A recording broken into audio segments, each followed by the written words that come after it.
Hey, Bill. Yeah, Ben? Did you hear the conductors talking about Percy earlier? No, I didn't. How come? I think they said he was going to be scrapped. Percy? Why scrap Percy? He's one of the most valuable members on our team.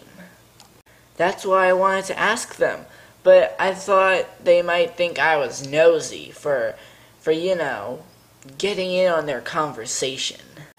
I understand, Ben. It's happened to me before. The two twins vowed to keep this a secret from anybody else but themselves. But what they didn't know was Percy was right behind them, and he heard every single word. Oh no, I'm gonna be scrapped.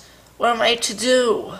And Percy quietly peeked off without making a noise. Days went by with Ben and Bill not talking to each other about Percy's possible scrapping. But each day they found it harder and harder to keep it a secret. They just didn't know what to do. If I tell someone, then a rumor may start that Percy's being scrapped, and I wouldn't want that, because then Percy has even a higher chance of hearing this. Then the day came that Ben couldn't hold it anymore. He had to let it go, and Mavis didn't help at all. How was your day, Ben? It was fine. How was yours? Like yours, it was fine. But something seems to be troubling you, Ben. What is it? The moment had come that Ben could not hold it any longer. Percy's gonna be scrapped, and Bill and I were supposed to keep it a secret, but I can't hold it any longer. What am I supposed to do? Percy's gonna be scrapped. What'll happen now?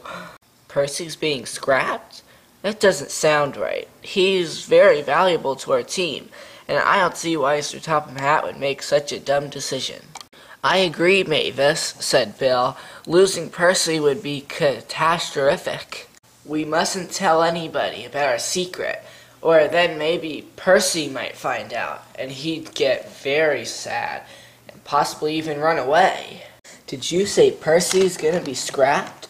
Said Henry, coming around the bend. How much of our conversation did you hear, Henry?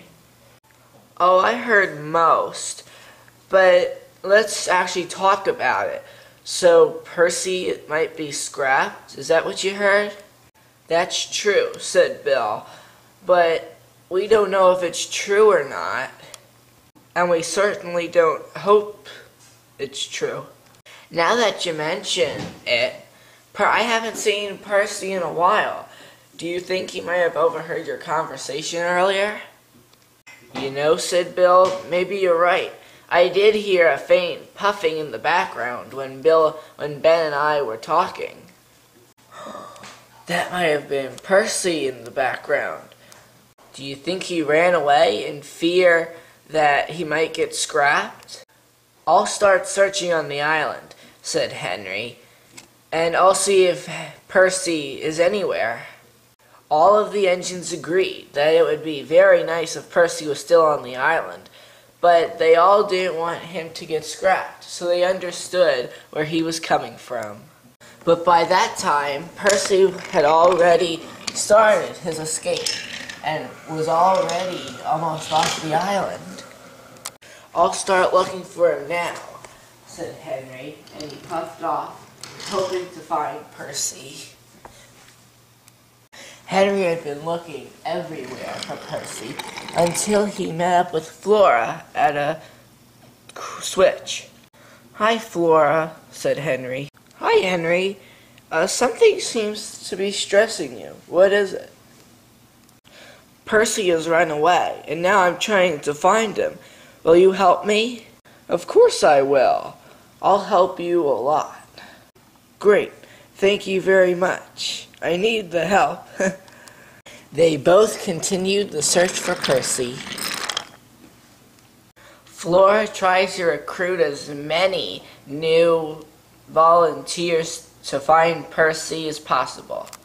From engines as small as Neil to the giant flying Scotsman, she tried to get everybody on the island to find Percy. This was a big matter for the engines. Flora even got the narrow-gauge railway engines to help out. "So wait, Coldy," said Flora. "Let me understand this a little better. So you had seen Percy running away from the bridge? You were right under it?" "Yes, I was. And I whistled to Percy, but he didn't whistle back. I could tell he wasn't, he was in a stressed mood. I could tell something was wrong, and that Percy just wasn't very sociable at the moment. Do you know why there was something wrong with him?" "Yeah, you're probably gonna be the only one I'm telling you this, but Percy is gonna be scrapped." "What? Percy is not gonna be scrapped." "Oh, yes, he is. Bill and Ben heard two conductors talking about scrapping Percy." "Oh, that is so bad. I don't understand why they would scrap Percy. He's such a valuable member to the team. That's what everybody says." "Oh, okay. Well, thank you for the information. That's gonna help me in the search greatly." And Flora puffed off. At night at the sheds, "It just doesn't seem right," said Henry. "Why would Percy run away? And there seems to be no sign of Percy." "Well, oh wait, I didn't tell you about my new discovery." "Ooh, what is it?" All of the engines wanted to hear it.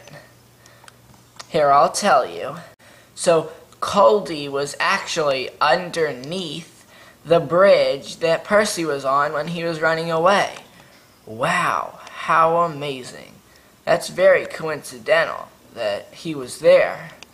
"Yeah, and he noticed Percy just didn't seem right, and that he seemed to be very stressed, let's say."